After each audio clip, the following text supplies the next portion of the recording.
Hello, welcome back to my channel. तो आज के इस वीडियो में हम 3 नए बिल जो नए क्रिमिनल बिल आए हैं पार्लियामेंट में, इनके बारे में बात करेंगे, जो कि एक बहुत ही हिस्टोरिक नए बिल्स हैं। ये तीन बहुत ही एक हिस्टोरिक कदम है। और ये जो तीनों बिल्स हैं ये Indian penal code 1860, code of criminal procedure code 1973 और इंडियन एविडेंस एक्ट 1872 को रिप्लेस करेंगे। तो आज के इस वीडियो में हम इन्हीं 3 नए बिल के बारे में ढंग से समझेंगे, उनको थोरोली समझेंगे और ये भी समझेंगे कि क्यों इनकी ज़रूरत थी नए बिल्स को इंट्रोड्यूस करने की और इसमें क्या क्या प्रोविज़न्स हैं, इनके बारे में पूरा डिटेल से और अच्छे से समझेंगे। तो पूरा वीडियो देखिए और आपको नए बिल्स के बारे में समझने में इससे पूरी आसानी होगी। तो सबसे पहले स्टार्ट करते हैं इंडियन पिनल कोड।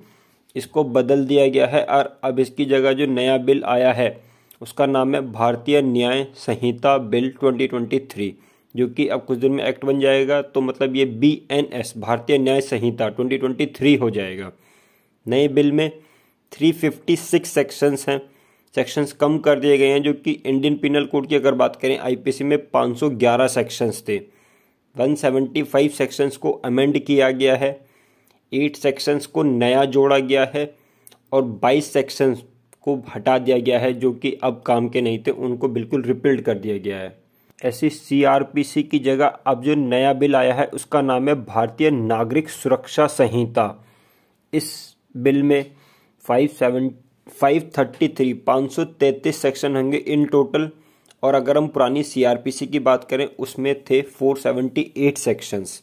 तो इसमें क्या चेंजेस हुए हैं? तो 160 सेक्शंस को चेंज कर दिया गया है, 9 सेक्शंस को न्यूली ऐड किया गया है और 9 पुराने सेक्शंस को रिपील्ड कर दिया गया है। तो CRPC में ये चेंज हुआ है। और इंडियन एविडेंस एक्ट को रिप्लेस कौन सा करेगा? भारतीय साक्ष्य बिल 2023। इसमें 170 सेक्शंस होंगे, पुराने वाले में 167 थे। इंडियन एविडेंस एक्ट में 23 सेक्शंस को चेंज कर दिया गया है, 1 नया सेक्शन जोड़ा गया है और 5 सेक्शंस को रिपील कर दिया गया है। आपको जान के हैरानी होगी कि हम कई बार टेररिस्ट की बात करते हैं, टेररिज्म की बात करते हैं कि टेरर अटैक हो गया, ये हो गया, यहाँ पे टेरर अटैक हो गया, वहाँ पे हो गया, और हमारी कंट्रीज़ में कई बार टेररिस्ट अटैक भी हुआ है। बट जो सबसे बड़ी हैरानी की बात यह है कि उसके बावजूद हमने आज तक टेररिज्म को कहीं भी डिफ़ाइन नहीं किया है। IPC में भी टेररिज्म को डिफ़ाइन नहीं किया गया था और किसी भी लॉ में ढंग से प्रॉपर टेररिस्ट की डेफिनेशन, टेररिज्म है क्या, टेरर क्या है, इसकी डेफिनेशन नहीं है। तो पहली बार BNS भारतीय न्याय संहिता में टेररिज्म को डिफ़ाइन किया गया है और साथ ही साथ इसको में लिंचिंग को भी डिफ़ाइन किया गया जो कि IPC में नहीं था। और आजकल इन रिसेंट ईयर लिंचिंग के क्राइम, मॉब लिंचिंग यानी भीड़ से जो हिंसा कर रही है, उसके काफ़ी केसेस सामने आए हैं। तो इसी को देखते हुए मॉब लिंचिंग को भी एक क्राइम बना दिया गया है और इसके लिए डेथ की पेनल्टी इंट्रोड्यूस की गई है BNS में। अब बात करते हैं कि गवर्नमेंट को नए बिल लाने की ज़रूरत क्यों पड़ी। पुराने वाले बिल क्या काम नहीं कर रहे थे?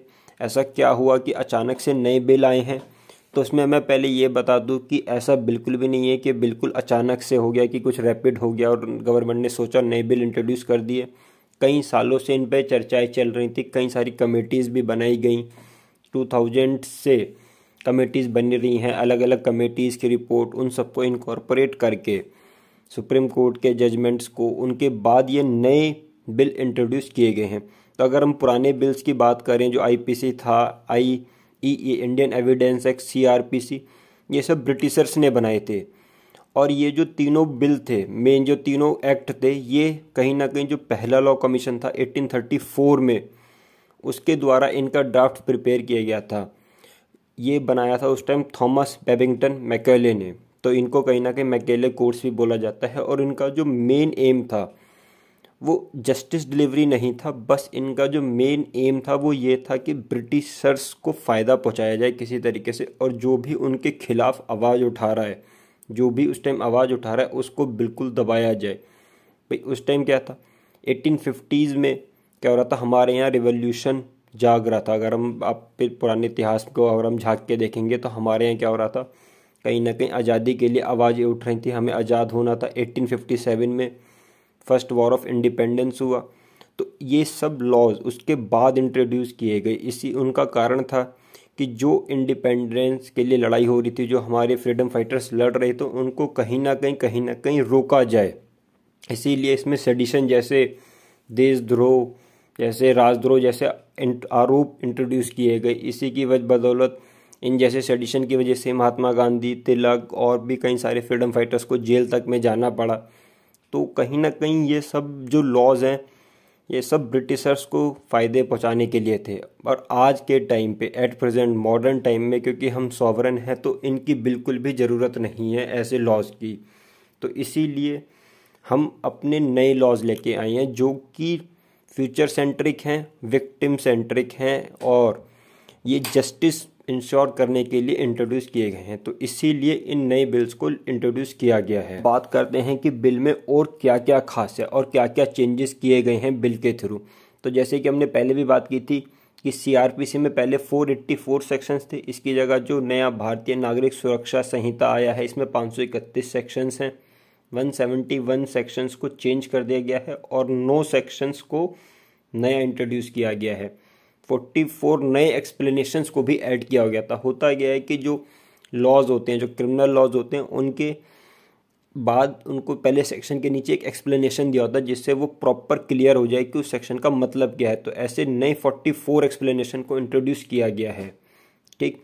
और आईपीसी में क्या था, पहले 511 सेक्शंस थे और अब जो इसकी जगह बीएनएस आ गया, भारतीय न्याय संहिता, इसमें 358 सेक्शंस हैं। बट इसमें खास बात क्या है कि इसमें 31 नए ऑफेंसेस को इंक्लूड किया गया है कि 31 नए ऑफेंस इसमें इंट्रोड्यूस किए गए हैं जो पहले वाले आईपीसी में नहीं थे। और 41 के लिए पनिशमेंट बढ़ा दिया गया है पहले से ज़्यादा। और 82 ऑफेंसेस में क्या हुआ है कि उन्होंने पेनल्टी को बढ़ा दिया गया है। और जो सबसे बड़ा जो चेंज किया गया इसमें जो एक ख़ास बात यह है कि इसमें community service as a punishment introduce किया गया है कि अगर कोई छोटा मोटा क्राइम है तो उसके लिए जो एक्यूज्ड है उसको कम्युनिटी सर्विस करनी पड़ेगी, कि मतलब लोगों के बीच में जाके सर्विस देनी पड़ेगी, जिससे कहीं ना कहीं उसको अपना गिल्ट का ज़्यादा एहसास होगा और वो और सुधर पाएगा। तो ये कम्युनिटी सर्विस पहली बार इंट्रोड्यूस की गई है। जो कम्युनिटी सर्विस का कॉन्सेप्ट है ये वेस्टर्न कंट्रीज़ में तो बहुत पॉपुलर है, बट हमारे यहाँ पहली बार इसको इंट्रोड्यूस किया गया है। और जो साक्ष्य बिल है, भारतीय साक्ष्य बिल, उसमें 170 सेक्शंस है। पहले वाले में 173 167 थे और 24 सेक्शंस को इसमें भी चेंज किया गया है। और ये काफ़ी अब फ्यूचरिस्टिक बनाया गया है। इसमें कहीं ना कहीं वीडियोग्राफी, फॉरेंसिक एक्सपर्ट और इन सब वो भी इंट्रोड्यूस किया गया है। तो इसलिए ये काफ़ी फ्यूचरिस्टिक है। अब हम बात करते हैं इन तीनों बिल की क्या की हाइलाइट्स हैं, क्या मेजर हाइलाइट्स हैं। तो इसमें सबसे पहला जो बीएनएस है, भारतीय न्याय संहिता, उसमें सबसे बड़ी हाईलाइट क्या है कि मॉब लिंचिंग और हेट क्राइम को एक ऑफेंस के तौर पे सबसे पहले कैटेगराइज कर दिया गया है और इसके लिए डेथ तक की सज़ा दी गई है। लाइफ इम्प्रिजनमेंट से डेथ तक की सज़ा इसमें दी जा सकेगी।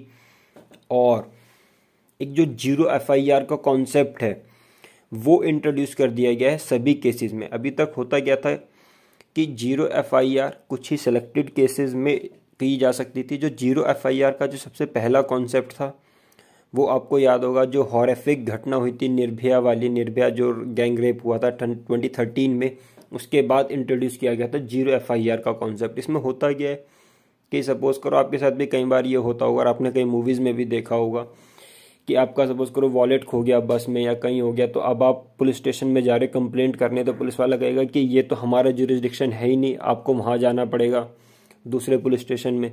आप वहाँ गए तो वो कहेगा ये हमारे जुरिस्डिक्शन में नहीं आता, आपको वहाँ जाना पड़ेगा, मतलब इधर से उधर करते रहेंगे। बट जीरो एफआईआर में क्या है कि आपके साथ अगर कोई भी क्राइम हुआ है तो आप तुरंत जो आपके नियरेस्ट पुलिस स्टेशन है उसमें जाके कंप्लेंट कर सकते हैं जीरो एफआईआर के तहत, और वो पुलिस वाले आपकी रिपोर्ट को, कंप्लेंट को दर्ज करेंगे जीरो एफआईआर के तौर पे। वो आपको मना नहीं कर सकते कि ये हमारे जुरिस्डिक्शन में नहीं है।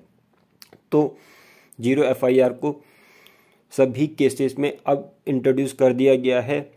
और जीरो एफआईआर से होगा क्या कि भाई जीरो एफआईआर मान लो पुलिस वालों ने दर्ज कर ली और उसके बाद विदिन 24 आवर इनको ट्रांसफ़र कर देना पड़ेगा जहाँ भी सुटेबल जुरिस्डिक्शन है उसमें।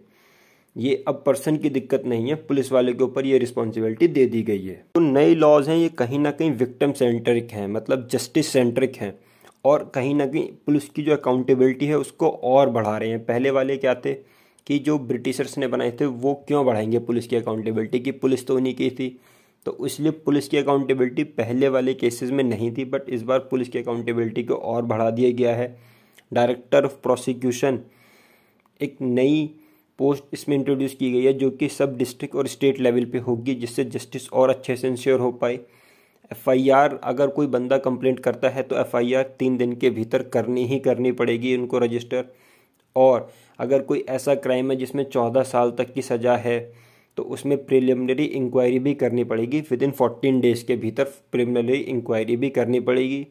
और सर्च और सीजर जो रिपोर्ट है, अगर कोई पुलिस मान लो कोई भी सामान आपका जब्त कर रही है और कुछ भी आपको सर्च किया है उसने घर पे आके या कहीं भी आके, तो उसको उसकी रिपोर्ट 24 आवर्स में कोर्ट के सामने पेश करना पड़ेगा कि उन्होंने इसमें क्या जब्त किया या क्या पाया। आईपीसी में जो एक और जो मेजर टेक अवे है वो ये है कि सेडिशन यानी राजद्रोह जो था उसको अब हटा दिया गया है, उसको रिपील कर दिया गया है, और उसकी जगह देशद्रोह यानी पहले क्या था, राज यानी ब्रिटिश राज के अगेंस्ट जो बोल रहा था उसके अगेंस्ट उसको क्राइम माना जाता था, बट अब ऐसा नहीं है।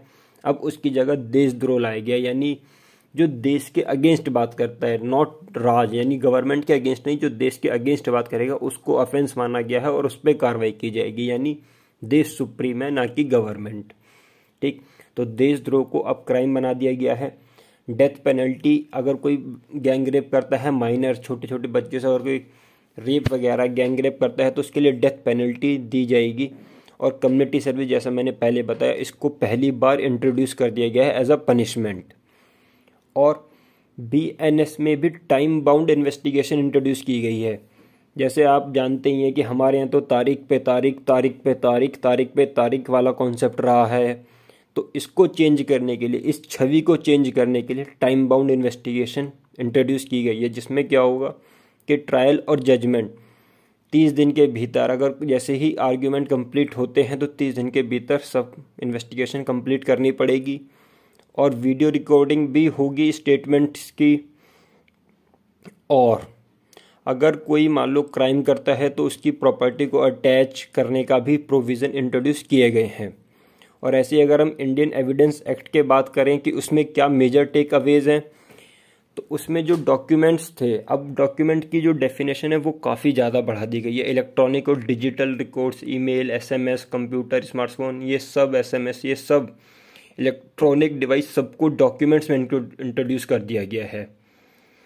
और जितने भी डॉक्यूमेंट्स हैं, जितने भी रिकॉर्ड्स हैं, मान लो कोई इन्वेस्टिगेशन चल रही है तो जो भी पुलिस वाले रिकॉर्ड बना रहे हैं, जो भी उनका सबका डिजिटलाइजेशन कर दिया गया है। जैसे केस डायरी बन गई, अगर हम कोई केस कर रहे हैं तो उसकी केस डायरी उसको भी डिजिटल फॉर्म में हम देख पाएंगे। एफआईआर, चार्जशीट, जजमेंट सबको डिजिटलाइज कर दिया जाएगा।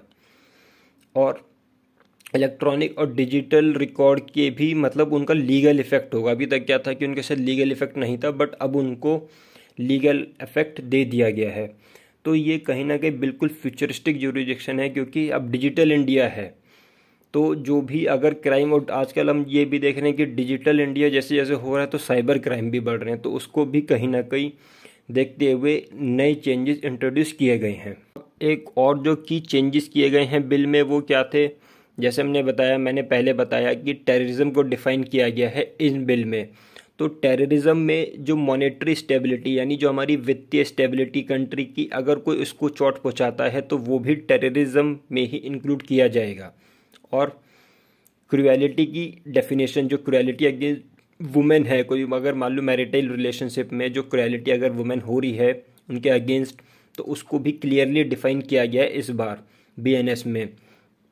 और अगर कोई रेप विक्टिम की आइडेंटिटी को पब्लिश कर रहा है तो उसको भी पिनलाइज किया गया है।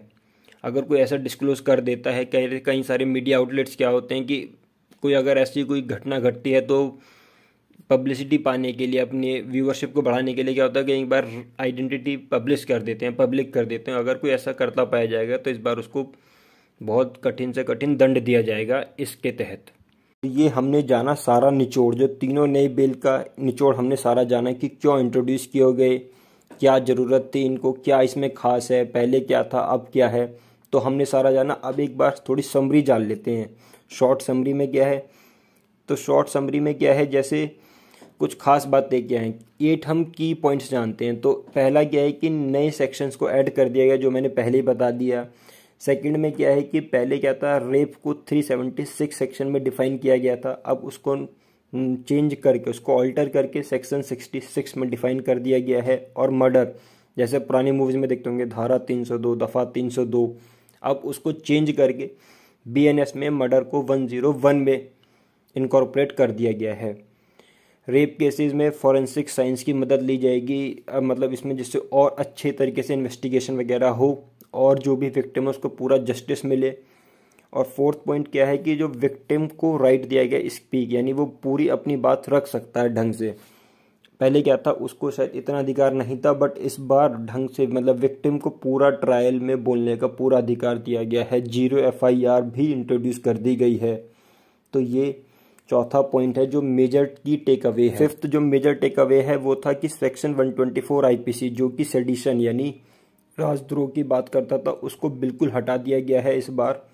और जो सिक्स्थ पॉइंट क्या है कि जो एक्सीडेंटल डेथ है या जो डेथ होती है नेग्लिजेंस की वजह से, उसको इस बार रीडिफाइन कर दिया गया है कि अगर क्या, अब इसमें क्या किया गया, मान लो अगर कोई केस होता है, मतलब कोई रोड एक्सीडेंट होता है, अगर कोई जिसने किया है अगर वो विक्टिम को हॉस्पिटल लेके जाता है तो उसको कहीं ना कहीं लाइटर पनिशमेंट दिया जाएगा, कि उसकी अच्छाई के लिए थोड़ा सा कम पनिशमेंट दिया जाएगा।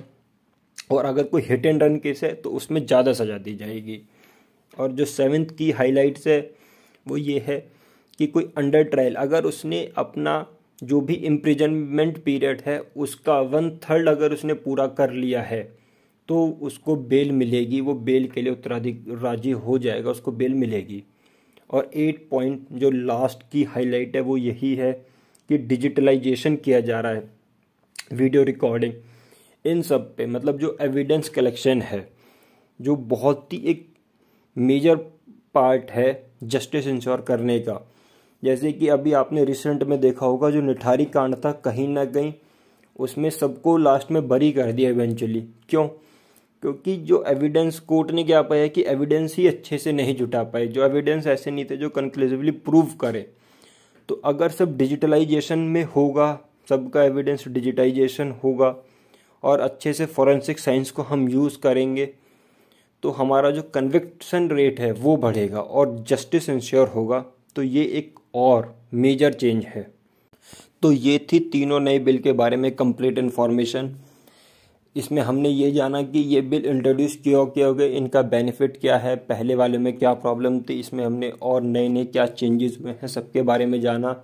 और उम्मीद करता हूँ आपको सारी इन्फॉर्मेशन समझ में आई होगी और अच्छा लगा होगा। और अगर अच्छा लगा है तो वीडियो को लाइक करना और चैनल को सब्सक्राइब करना और आगे भी वीडियो को शेयर करना। तो मिलते हैं नेक्स्ट वीडियो में। Thank you.